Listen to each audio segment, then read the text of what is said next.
के को लागि पर्समा राखा भने त्यो 1000 रुपियाँ के लिएन इस आज हामी चाहिँ ससुराली टक्क जाँदैछौँ होइन ससुराली जाँदाखेरि चाहिँ यहाँनिर 5वटा ड्यु बोकेको थियो त्यसले यहाँ फ्याँ बनाइसक्यो अनि बियो बुढीलाई चाहिँ बोकाउनु पर्यो भनेको बोक्न मान्दैन बोक्न हामी चाहिँ उहाँ तलबाट आएको हामी डाँडामा छु अझै उहाँ माथि पुग्नु बाँकी छ अझै उकालो सो गाइज ससुराली आउनु चाहिँ लास्टै गाह्रो हुन्छ अब कामहरू ड्यु बोक्ने हिँड्ने ठिक छ नि त्यसरी नै राखेर फोटो खिच्देको अब टक्क ड्यु बोक्ने अनि हिँड्ने अब टक्क टक्क यस्तो उकालो छ केटा हो हेर्नु साथीहरू पहाड चाहिँ यस्तो छ अनि प्लास्टिक च्यापिसक्यो केटाहरू उहाँ गएर बसिरहेछन् भाइहरू बुढाबुढी चाहिँ टक्क लगाएर हिँड्दैछौँ लास्टै उकालो छ केटा हो लास्टै उकालो ल बारी त्यही भएर बिहे गर्दाखेरि चाहिँ सरकै केटी बिहे गर्नुपर्छ क्या गाउँको बिहे गर्नु हुँदैन गाउँको बिहे गर्यो भने यस्तो हुन्छ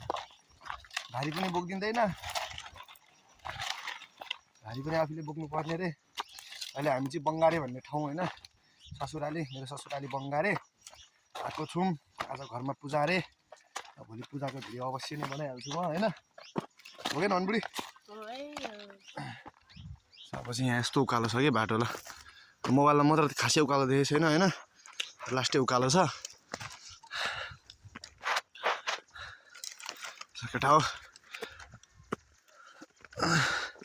हामी चाहिँ अब एकैचोटि घर छेउमा पुगेर भेट्नुपर्छ त्योभन्दा अगाडि हाम्रो दुईवटा भाइहरू भेटिदिउँ भाइहरू चाहिँ अहिले हिँडेर नानी बोकेर पिङ खेल्ने ठाउँ होइन म यहाँ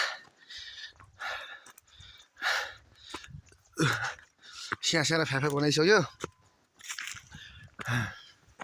केटाहरू चाहिँ त्यहाँ बसिरहेछन् दुईजना के भयो थाक्यो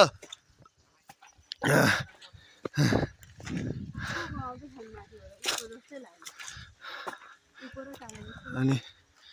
अब चाहिँ फोन गरेको थियो तिमीले अनि अब चाहिँ हेलो भन्दै हेलो भन् हामी कहाँ हिँडेको रे कहाँ हिँडेको छोली कस्तो भइरहेछ मजा आइरहेको निरजलाई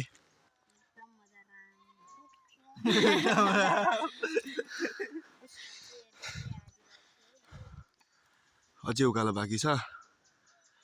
हामी चाहिँ अब एकछिनपछि टक्क घरमै पुगेर भेट्छौँ माथिबाट चाहिँ बाजेहरू झरे जस्तो छ लिनलाई हो कि गाइज हामी चाहिँ अब एकछिनपछि घरमै भेट्छौँ त्यतिसम्मको लागि ढ्याप्पा